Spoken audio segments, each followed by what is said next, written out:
The controversial subject is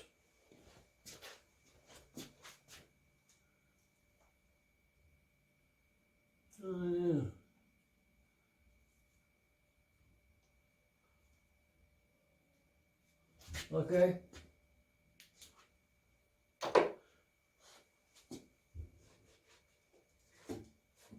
And we'll clean that up. We'll be good to go on that.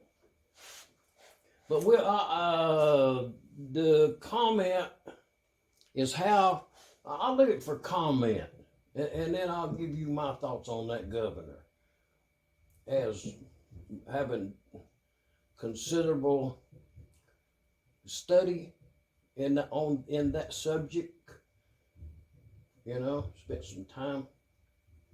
But a governor should have the capability of stopping the engine from running.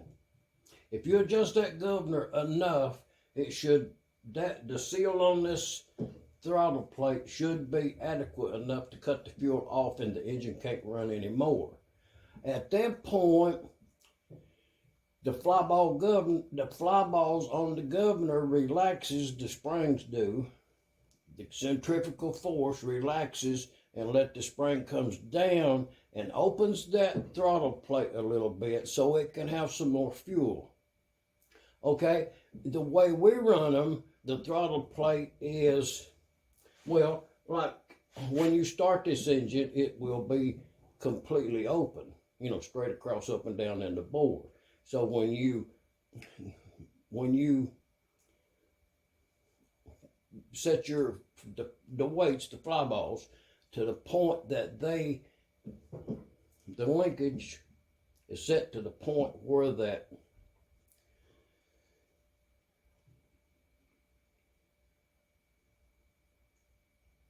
leave a comment. We'll talk about that later. The last video or so,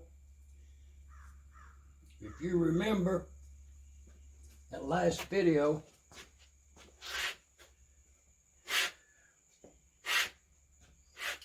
I mentioned a throttle plate. That's all I was going to say about that. It was a cue for everyone to get your book out and turn to that blank page. And I'm going to show you something right here that you can write down in that blank page there. And it'll serve you to your betterment when you're working on these old LBs and LAs, this series. Take note. The backstory on this engine is it came in across the fence over there for, you know, just get it started. Well, you know, the shop got busy and, you know, it got put off. And so the owner decided he wanted to sell the engine. Just, you know, if it ain't going to get it running, just sell it. Well, so happened I heard about it and bought the engine. So at that point, 2 sellers back had no information to add to this engine. Just that, well, what you see is what you're working with. To this end here, just to get it started is all. And it's evolved into this. The reason being, the engine appeared to have never been taken apart. All the bolts had the correct amount of gunk around them, and you know, you could tell it had never been took apart except for the head. The head had been taken off, welded in 2 places. We've talked about that before, and acceptable weld. Okay, at that point, that's all you can evaluate the engine on 2 as to the condition of that aforementioned throttle plate. So, as I manipulated in the back of this engine right here, if you shove a pry bar up in yonder, okay, if you manipulate them weights, that's what happens to that. It rotates. This thing right here, it's a little square thing in there. And when that governor in the rear of the engine, when it flies out, and at that point, it pulls the little lever mechanism, another bell crank assembly thing in there. It's not complicated if you have had it out. But when all that functions correctly, it will cause that square coupling in the front of your engine. It will cause that to rotate in the direction of, in the back of the engine. The little lever is pointing down like this right here, and if we was back there looking at it, and it would be pulling this away. Okay, when it pulls this away, it rotates this in a counter-clockwise position. Note that in the book. If you're looking at it, it won't rotate in a clockwise. It's adjusted correctly. And at this point, the square has the flat part at the top, bottom, and the two sides. It's not diamond shaped or anything.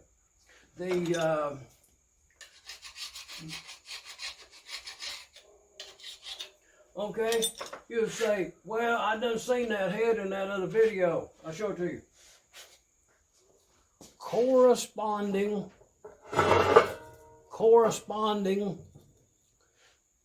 the question is, if you had purchased this engine at the auction sale, and like myself, I have the engine now, it's my responsibility to get it running.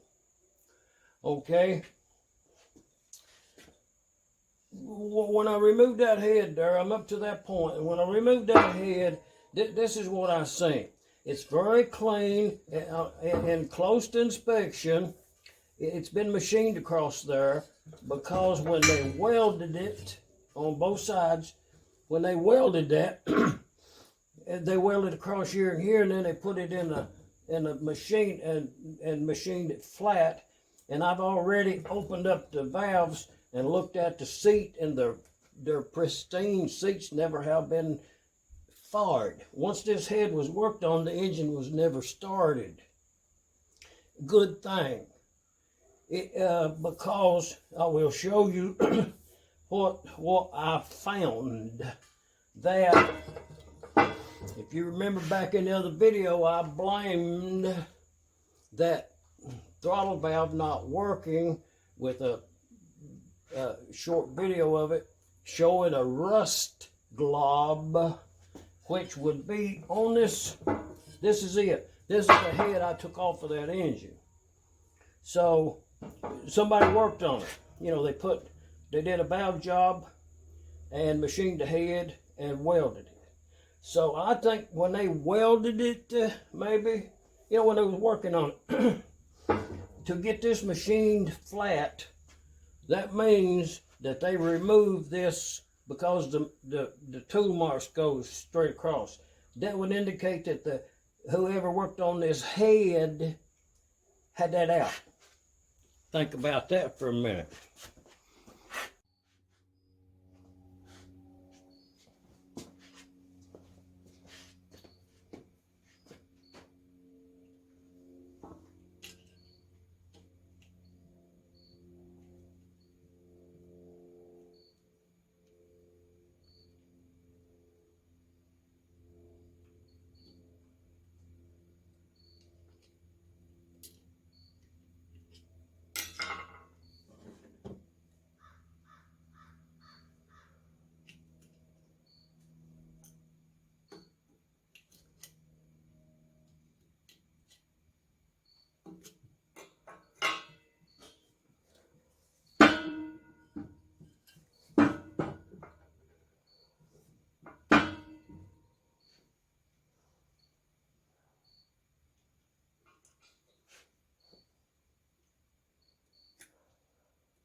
Okay, that's the way it was in there.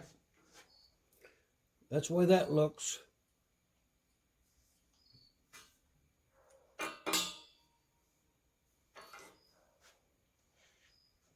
It has a screw hole in it. The flats are even with the screw on either side. It came out pretty easy, so I'd say it's been out before.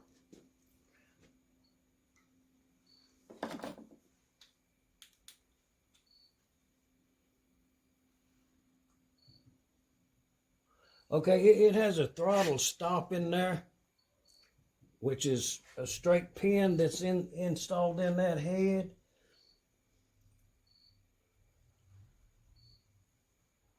And it's in good condition. As noted in an original one,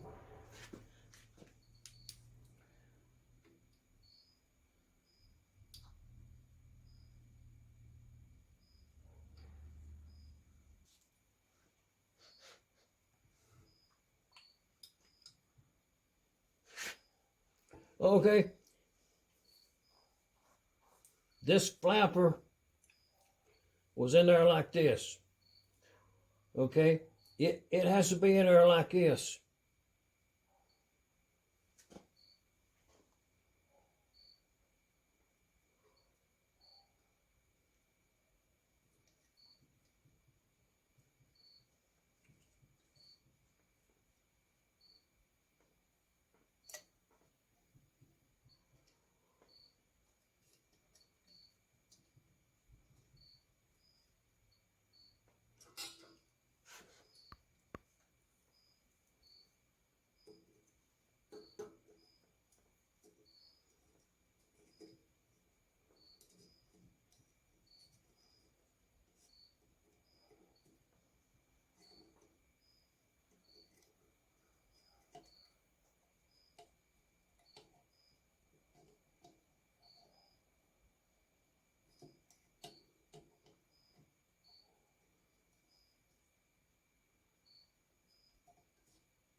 And then once you put that in there, if you have the convenience of comparing an original one as to how it's supposed to be with that being the flapper, and when you turn it that way, it closed. Okay, the one we just changed here, the flapper's open, and when you turn it that way, it closes.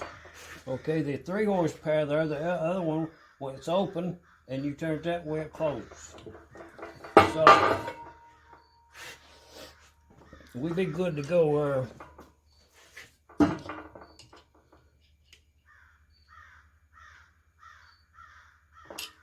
So, this head, go back on the engine there now, about that tall. It'll go on down about 1/2 of an inch. But